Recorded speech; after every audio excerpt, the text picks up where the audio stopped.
this Tell the Truth Monday. How hard is that, and how good is that for a team at the same time? I think it's needed for sure. Reality check that we already knew was coming. We also have the 24-hour rule about focus on the next game after 24 hours, but after a game like that, it's pretty hard to just move on after all the build-up from the past 12 months. It's tough. Everyone's got to hear it. Everyone's got to live it. And, yeah, once the meetings are over today, we focus on UTEP and we push forward. Yeah, I think it's good too because you like to focus on the bad things, like sometimes like after a loss like that and stuff like that. But you also get to see like what you did good that game and everything. You like take that into the next week, the positive and build on that because not everything is bad. Like I know we lost and everything, but you still have to like take the bright spots from that game and move on from that because like the overall goal is to get better every week and like even through a loss you can still get better. So I feel like that's how you got to look at it that first day back. Is that what the 24 hours is for? Is like Jay said, you look at yourself. He told you guys to look at yourselves in the mirror. That's what you do for 24 hours, and then you come back? No, I feel like the 24-hour rule is like you get, like after the game, you get that little time to be upset about the game and whatever, but right after that 24 hours, like it's ready, we're on to the next. Like, you might have made a mistake or something, but it has nothing to do with this upcoming weekend. Like you just focus on how you're going to make that mistake better and how you're not going to do it again. You know what I'm saying? So easier said than done? Like how conscious do you have to be? And it just seems like that'd be very hard to pull off. Absolutely, it's hard. I still think about punts from Michigan 2 years ago. No denying it. I look back on a lot of bad games that I let the team down, and it's tough for everyone. Everyone lives in a world where they live in like the if I did this or what if I did this or I could have done this, and it takes a mature person to come back 24 hours later and say, okay, that's in the past. I can't change anything about it now, and I'm going to move forward. And we have a lot of good leaders in our locker room, a lot of mature players in our locker room that help us move past that and push forward as a team. Patty, as part of kind of the captains, do you guys feel like you guys have any extra emphasis to bring in maybe a more intense practice on Mondays after losses like Saturday? I think we can bring a lift in our focus and energy, but our intensity at practice is always sky high.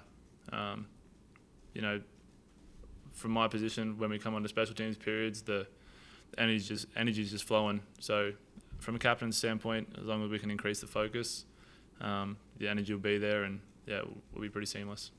It's interesting that you brought up punts from Michigan 2 years ago because Tommy says you don't do that anymore, and that's one of your greatest areas of growth. Don't tell him I said that. Is he lying? I don't do it in front of him.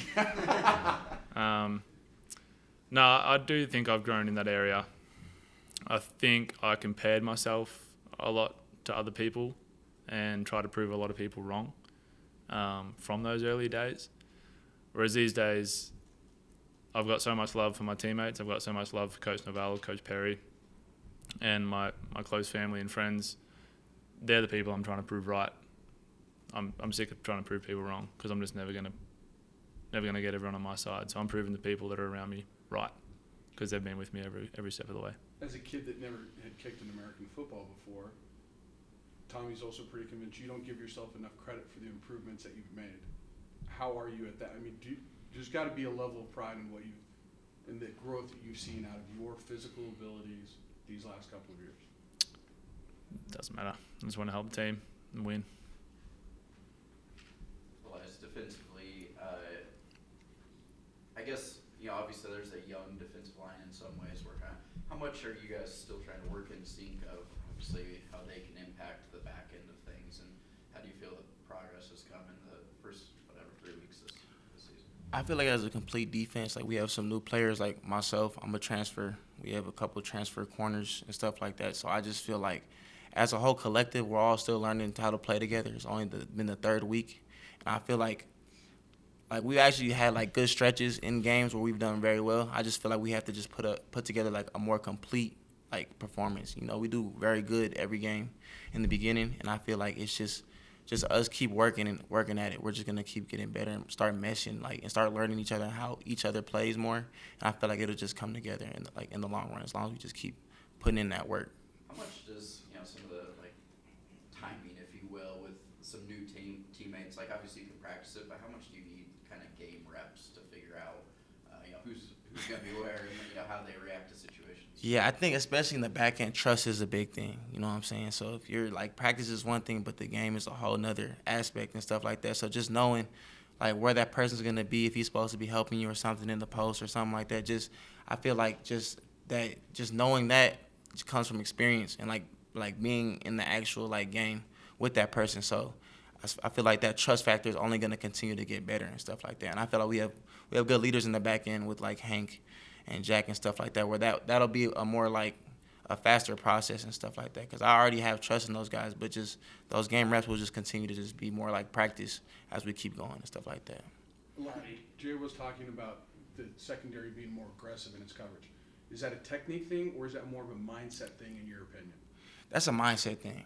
Being aggressive and stuff like that, you can teach technique all day, but I feel like that's a mindset thing. Like, and stuff like that. You got to practice like that during the week, like when there's certain situations or like certain type of scenarios within the game, and like you got to know how you're going to play this certain situation when it comes about. Because if you don't do that during the practice, then in the game it's just a bigger stage, and your body's just going to you're going to be more timid.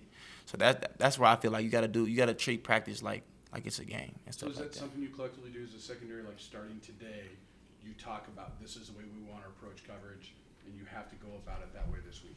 Right. I feel like after the last game, a big emphasis on us in the back end was that, like, we got to be able to trust each other on these certain situations. Like, if it's third and short, like, we're not, like, we know, they're going to sit, they're going to try to get the first down. Like, we can't give them easy passes. Like, we got to compete on, if we're in, like, man coverage, we got to compete with every route. So what if they catch it? Like, we was right there. You know what I'm saying? Like, we could live with that. But if we just giving them the ball, like, he's catching the ball with 3 yards of space, like, we can't, that's us getting beat. You know what I'm saying? But if we can play aggressive coverage and just being confident, you know what I'm saying? We got good players back there. Like we could play more aggressively. So. Patty, obviously you mentioned trying not to prove anyone wrong, but as is everything with the loss, like there's kind of that crash out on social media. Has anyone on the team expressed maybe a desire to kind of prove your fans wrong or kind of show them what's up this weekend? I think, yeah, there's definitely an attitude towards that. But like I said, the maturity in our locker room is at an all-time high since I've been here. We still have a lot of loyal fans that have stuck by us through thick and thin. So I think we owe it to ourselves and owe it to them, who aren't the ones on social media giving us as much as they want. The ones that stay patient, and they've been patient for a while. We know that. We feel it more than anyone. And I think it's still just trying to focus on those people who have stuck by us and leave the people that are talking crap, leave that to them. Some untimely penalties defensively this past week. Like, is that from a lack of focus? Is that getting too amped up? How do you kind of prevent that moving forward? It just can't happen. You know what I'm saying? Like in those critical situations, I don't know the reason for it. We just gotta be more disciplined. That's all I can say. You gotta be more disciplined and stuff like that. Like I know you want to make. Like, I feel like it might come from people trying to make a play or something like that. You just gotta be more disciplined when it comes down to it. That's really all it is. That, though, when it seems like you're in position for a stop, or it's going to be like 3rd and 15, and then all of a sudden it's 15 yards the other way and first down. You said, how does that feel? Just how deflating is that as a defender when Oh. it's happened? Yeah, of course that's tough. We don't ever want that to happen. You don't want to be in a situation where you know you're probably gonna get them off the field till they get a whole new fresh set of downs. But I mean, it's our job to defend. If that's a situation we're put in, we gotta play the situation. So. Patty, I know not everyone in Australia knows each other, but UTEP has an Australian punter. Have you guys happened to cross paths at all? No, I haven't. I'm just curious. Yeah, I know he's trying. transferred from North Texas, and he's got a good leg on him. I've watched a bit of film on him, so yeah, excited to have a catch up, talk about kangaroos and Vegemite and all that good stuff. So yeah.